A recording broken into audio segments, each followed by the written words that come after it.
Soon after the general budget, the Finance Minister will present a Jammu and Kashmir budget for the year 2024-25 in the lower house of Parliament. This will be the fifth consecutive budget of J&K to be presented in Parliament in the absence of a legislative assembly in the Union Territory. This being the election year in J&K, some welfare measures are expected in the UT budget. Since 19th June 2018, when BJP withdrew support to Mehbooba Mufti-led government, J&K is without an elected government.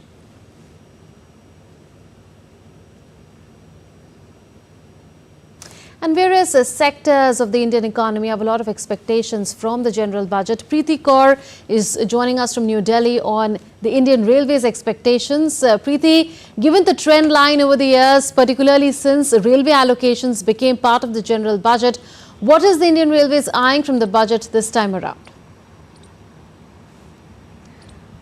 Good morning, Munmun, and good morning to all our viewers. Munmun, Railways has been an integral part of the budget, integral part of the economy. And when we talk of the contribution of the railways, then railways cover close to 68,000 kilometers, covering length and breadth of the country. This is, an apt point to mention how important railways is as part of the general budget. It was in 2017 budget when it was merged with the general budget. However, when we talk of the expectations, when we talk of what could be in line for the railway sector, then this is the first budget of the new government, Narendra Modi government 3.0, and a lot of expectations are being put. When we talk of the earlier, allocations in the budget for the railway sector, then in 2004-2005, the allocation was close to 8,000 crore rupees, and it jumped to a whopping 2022 to 23. It was close to 1.59 lakh crore, and this is evident of the fact what importance the government gives to railways, given its contribution to the economy. Added to that, in 2022-23, the budget was allotted was 2.4 lakh crore rupees, and the interim budget 2024. Just before the general elections, the budget allocated, the amount allocated for the railways was 2.5 lakh crore. So this time around, it is expected that the allocation could be somewhere from 2.9 lakh crores to 3 lakh crores. Now this is important because the government has eyed on increasing the capex. Now capex is laying down of more railway lines, including more Vande Bharat trains, including more bullet trains, and also this is for the convenience of the passengers. Added to that, when we talk of what is in line for the passengers, then the government's focus will be on increasing the number of Vande Bharat trains, increasing the number of Vande Bharat metros. Now these metro trains, Vande Bharat metro trains, connect cities within a distance of 150 kilometers.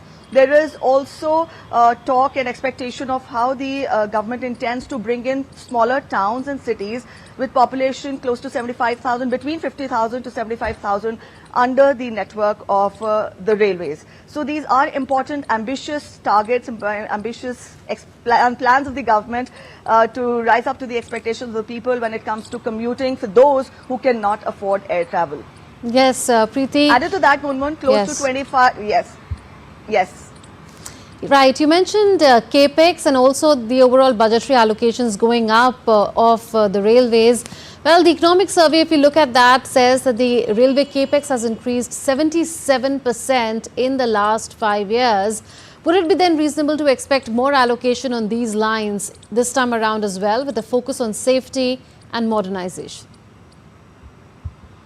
Yes, when the government will be announcing the general budget, the finance minister, she will have to tread a very thin line, because she will have to prioritize, apart from augmenting the railway infrastructure and also taking care of the passenger safety. This is a very important concern.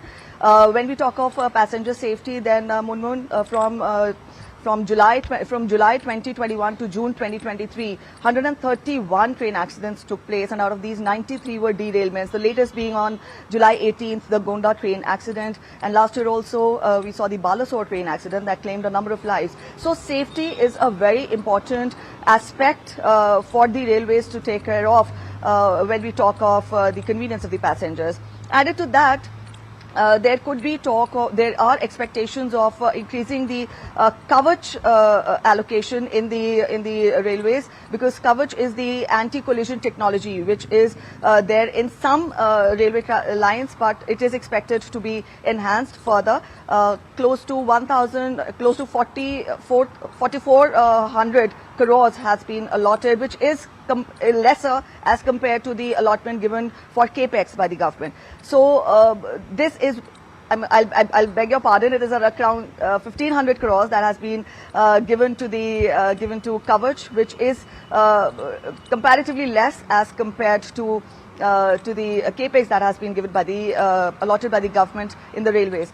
Added to that, also when we talk of the safety and the increase in the capex, then the government is eyeing more bullet trains, more Vande Bharat trains to increase the network of Vande Bharat trains, Vande Bharat bullet trains, as I told you. And also the government will be focusing for cheaper travel for the passengers. Non-AC Amrit Bharat trains are expected to be rolled out. Some of them are already running, and the government is intending to increase the number of trains for the convenience of the passengers, keeping in mind those passengers, to give them a pocket-friendly travel who cannot afford air travel. So put all this together, these will be the focus areas of the government when we talk of the railway budget to be announced today as part of the general budget. Munmun? Right, Preeti, also we can't skip the focus on logistics efficiency of this government, because it's been a key focus. Can we then expect that to reflect in the context of Indian Railways today?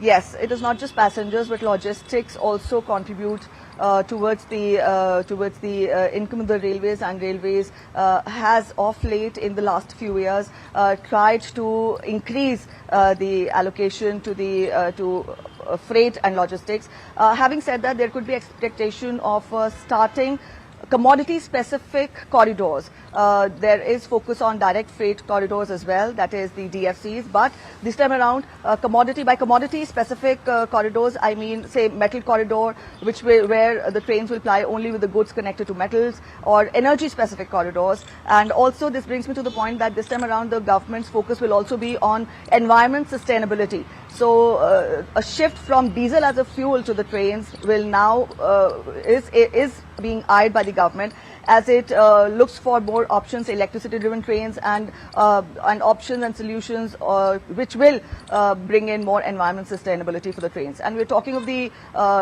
logistics support given by the railways. Then this last-minute connectivity between the cities and towns for logistics is a very important aspect for the government. And so commodity-specific corridors might be announced, might be allotted more funds this time around. Munmun. We'll leave it at that. Preeti Kaur reporting on railways expectations from the general budget to be presented by Finance